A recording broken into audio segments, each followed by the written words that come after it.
Welcome to our channel. నేను మీ తేజ. ప్రస్తుతం మనతో పాటు సీనియర్ జర్నలిస్ట్ దాము బాలాజీ. నమస్తే సార్. నమస్తే. సో రీసెంట్ గా సైఫ్ అలీ ఖాన్ ముంబైలో పెద్ద ఆర్టిస్ట్. సో అంటే అతని మీద ఒక వ్యక్తి దాడి చేయడానికి ప్రయత్నించాడు. సో పోలీసులు అతను అరెస్ట్ చేశారు. సో రీసెంట్ గా బయటకు వచ్చిన టాక్ ఏంటంటే ఎవరైతే ఆ ఘటనకు పాల్పడ్డాడో అతను బంగ్లాదేశ్ సంబంధించిన వ్యక్తి అంటూ పోలీసులు చెప్తున్నారు. అసలు సైఫ్ అలీ ఖాన్ ని బంగ్లాదేశ్ కి సంబంధించిన వాళ్ళు ఎందుకు హత్య చేయాలనుకుంటారు? అసలు ఏంటి ఈ వెనక ఏ కుట్ర ఉంది? సైఫ్ అలీ ఖాన్ మీద అటాక్ చేసి సైఫ్ అలీ ఖాన్ ని దాదాపు 6 కత్తిపోట్లు పొడిచాడు. అందులో వెన్నుముక దగ్గర ఒక 2.5 అంగుళం కత్తి కూడా మొన ఇరుక్కుపోయింది. అట్లాగే మెడ, లెఫ్ట్ హ్యాండ్ కూడా గాయాలైనాయి. దీనికి సంబంధించి లీలావతి హాస్పిటల్లో సర్జరీ జరిగింది. ఆ కత్తిని 2.5 అంగుళాల కత్తిని బయటికి తీశారు. దాని సర్జరీతో కరెక్ట్ చేశారు స్పైన్ ని. అట్లాగే చేతికి ప్లాస్టిక్ సర్జరీ చేశారు. మెడకు సంబంధించి కూడా అయింది. ఇప్పుడు ఆయన ప్రమాదం లేదు, ప్రమాదం నుంచి కోలుకున్నాడు. ఐసీయూ నుంచి సపరేట్గా రూమ్లో పెట్టారు ఆయన్ని. ఇప్పటి వరకు ఆయన స్టేట్మెంట్ ఏమి ఇచ్చాడు అవన్నీ తెలీదు. మొత్తంగా పోలీసులు దీని మీద గత 16వ తేదీ నుంచి నైట్ జరిగితే దాదాపు 70 గంటల లోపల ఈ హత్యాయత్నం చేసిన వ్యక్తిని అయితే పట్టుకున్నారు. ఫస్ట్లో రకరకాల పుకార్లు వచ్చాయి. దాని తర్వాత ఇప్పటికి కూడా చాలా ప్రశ్నలుగా మిగిలిపోతున్నాయి. రోజు రోజుకి కొత్త ట్విస్టులు దీంట్లో చోటు చేసుకుంటున్నాయి.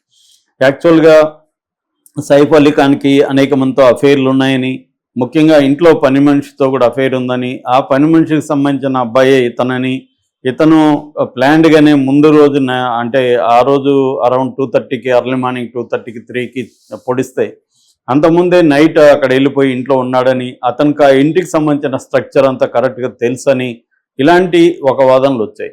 రెండో వాదన ఏంటంటే మామూలుగా ఇతను దొంగతనానికి వెళ్ళాడు, ర్యాండమ్గా అది ఎంచుకున్నాడు, అసలు అతనికి సైఫ్ అలీ ఖాన్ ఇల్లు అని కూడా తెలియదు అని సాక్షాత్తు డిప్యూటీ సీఎం అజిత్ పవారే స్టేట్మెంట్ ఇచ్చాడు. సో పోలీసులేమో వేరే వాదనలు వినిపిస్తున్నారు. పోలీసులు ఏంటంటే ఇతను దొంగే అని చెప్తున్నారు, దొంగతనానికే వెళ్ళాడు అనేది పోలీసులు చెప్తున్నారు. ఇప్పుడు సైఫ్ అలీ ఖాన్ ఇల్లు అని తెలియకుండా వెళ్ళాడా, సైఫ్ అలీ ఖాన్ తెలిసే వెళ్ళాడా అనే డిస్కషన్ జరుగుతున్నప్పుడు మరొక ట్విస్ట్ బయటకు వచ్చింది. ఆ ట్విస్ట్ ఏంటంటే నిన్న అతన్ని అరెస్ట్ చేశారు, తానేలో అరెస్ట్ చేసినట్టుగా చెప్తున్నారు. సో అతని పేరు విజయ్ దాస్ అని నిన్నంతా కూడా చెప్పారు. ఇప్పుడు ఏంటంటే అతని కొత్త పేరు ఒకటి బయటకు వచ్చింది, కొత్త దేశం కూడా బయటకు వచ్చింది. అతను కొత్త పేరు ఏంటంటే మహమ్మద్ షరీఫుల్ షహజాద్ అనేది అతని పేరు. కానీ అతను ఇక్కడ మాత్రం తానేలో ఒక బార్, రికీ బార్ అంటారు దాన్ని, రికీ బార్ అనే దాంట్లో అతను హౌస్ కీపింగ్ వర్క్ చేస్తున్నాడు. తానేలో అంటే క్లీనింగ్ ఇవన్నీ చేస్తున్నాడు.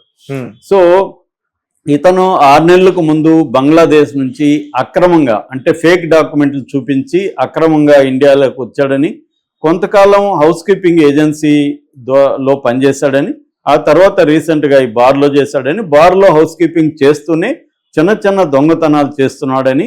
సో ఇతను సైఫ్ అలీ ఖాన్ ఇల్లు ఎందుకు ఎంచుకున్నాడనేది ఇంకా బయటికి రాలేదు. అతనైతే ఇప్పుడు కన్ఫెస్ అయ్యాడని ఆల్రెడీ చెప్తున్నారు. సో ఇతన్ని కోర్టుకు కూడా పెట్టారు. కోర్టు 5 రోజుల కస్టడీకి పోలీసులకు అప్పగించింది. ఇప్పుడు పోలీసులు అతన్ని విచారిస్తున్నారు. ఈ కేసుకు సంబంధించి ఆల్రెడీ కరీనాను కూడా వాడు వాంగ్మూలం తీసుకున్నారు, అక్కడున్న పని మనుషులు వాంగ్మూలం తీసుకున్నారు. టోటల్గా ఇప్పటి వరకు 40 మంది వాంగ్మూలాల్ని పోలీసులు కరెక్ట్ చేశారు.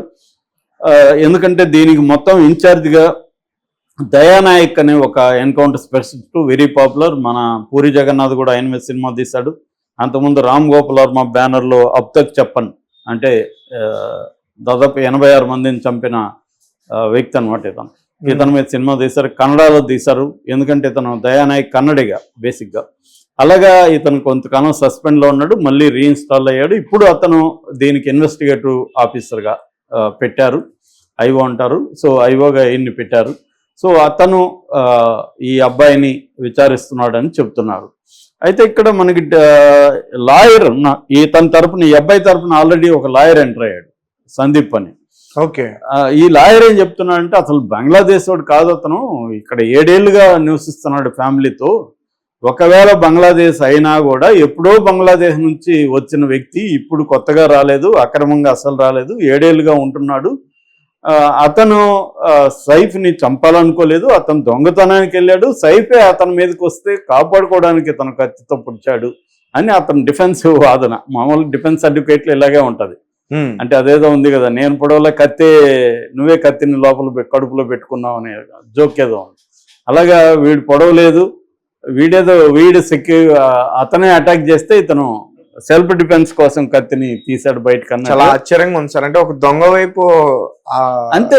డిఫెన్స్ అడ్వకేట్లు దొంగనే కాదు, టెర్రరిస్ట్ అయినా. అంటే మన డెమోక్రసీలు ఏంటంటే until proven guilty everybody is innocent అనేది బేసిక్ లా చెప్తుంది మనకి. జ్యూరిస్ప్రుడెన్స్ లో ఏంటంటే, ఎందుకంటే తప్పుడు కేసులు పెట్టచ్చు చాలా మంది మీద, కాబట్టి ఏంటంటే 100 మంది దోషులు తప్పించుకున్న పర్లేదు కానీ ఒక నిర్దోషికి శిక్ష పడద్దు అనేది ఆధునిక నాగరిక న్యాయశాస్త్రం చెబుతుంది. అందుకనే ఏంటంటే ఎవరికైనా కూడా ఫెయిర్ అండ్ ఫ్రీ జస్టిస్ అనేది ఉండాలి. సో నిజానికి ఇతను దొంగగా కాకపోవచ్చు, మనకు తెలియదు కదా, ఎవరినో పట్టుకొచ్చి ఉండొచ్చు, అసలు దొంగను వదిలేసి ఉండొచ్చు. ఇతనే దొంగని మనం ఎలా నిర్ణయిస్తాం? సో ప్రూవ్ చేయాల్సిన బాధ్యత ఎవరిది? పోలీసులది. కోర్టులో ప్రూవ్ చేయాలి ఇతనే అనేది, కోర్టులో ప్రూవ్. ఫస్ట్ ఏమో మొన్న ఆకాశాన్ని ఒకరిని పట్టుకున్నారు, వాడే అన్నారు. ఇప్పుడేమో ఈ అబ్బాయిని అంటున్నారు. రేపొద్దున ఇతను కాదని తేలొచ్చు కదా కోర్టులో. అందుకనే ఇతని తరపున ఒక అడ్వకేట్ వచ్చాడు రంగంలోకి. మామూలుగా ఇట్లాంటి పాపులర్ కేసుల్లో అడ్వకేట్లు ఫ్రీగా కూడా వస్తారు చాలా మంది, ఎందుకంటే వాళ్ళు కూడా పాపులర్ అవుతారు కదా. సో అందుకని ఇట్లాంటి కేసులో ఆ అబ్బాయి నియమించుకోకపోయినా వచ్చి ఉండొచ్చు. కాకపోతే ఆ అబ్బాయి దగ్గర సంతకం తీసుకోవాలా, వకాలత్తు నేను చేస్తున్నానని. మొత్తానికి సందీప్ అనే ఆయన ఈ స్టేట్మెంట్ ఇచ్చి కొంత పోలీసులు కౌంటర్గా మాట్లాడడం మొదలుపెట్టాడు.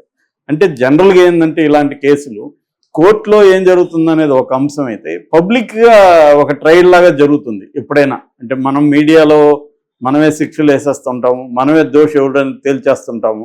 అలాగే ప్రజలు కూడా ఎవరు దోషో చెప్పేస్తూ ఉంటారు.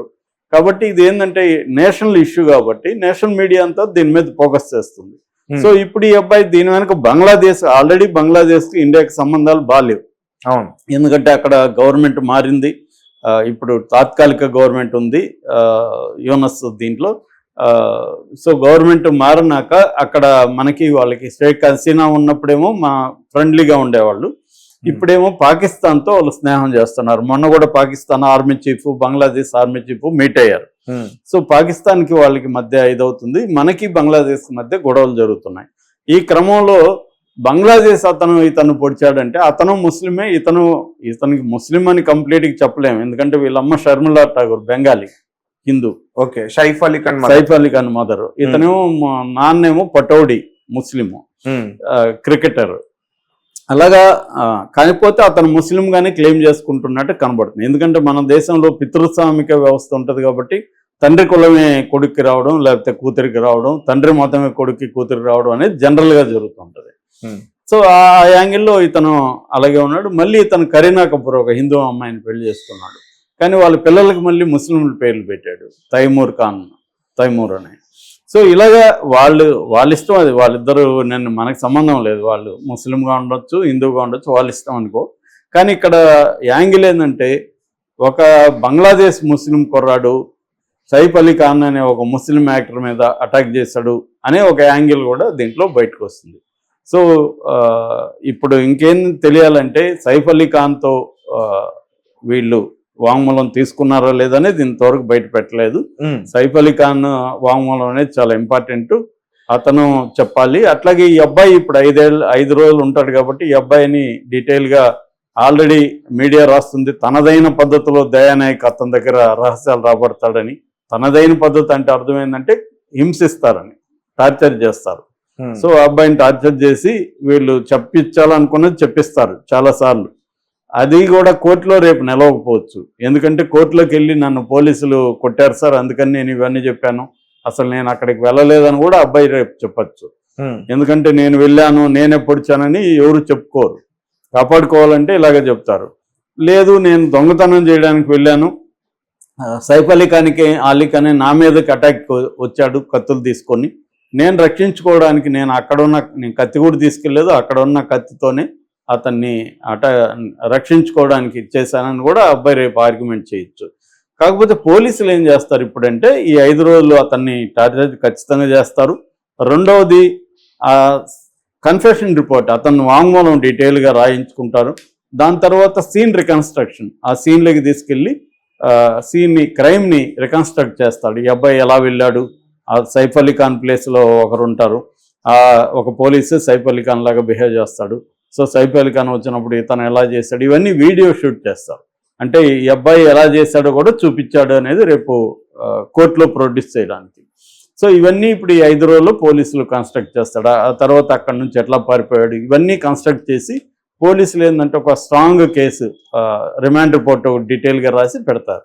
సో రిమాండ్ రిపోర్ట్ వచ్చినాక కానీ మనకు క్లియర్గా అసలు పోలీస్ వెర్షన్ ఏందనేది తెలియదు. అట్లాగే సైఫ్ అలీ ఖాన్ నోరు విప్పితే కానీ అతని వెర్షన్ ఏందని తెలియదు. సో ఈ లోపల ఏంటంటే మీడియా కానీ పబ్లిక్ కానీ రకరకాల కాన్స్పిరసీ థియరీస్ని బయటికి తీసుకొస్తాయి అన్నమాట. Okay sir, thank you so much.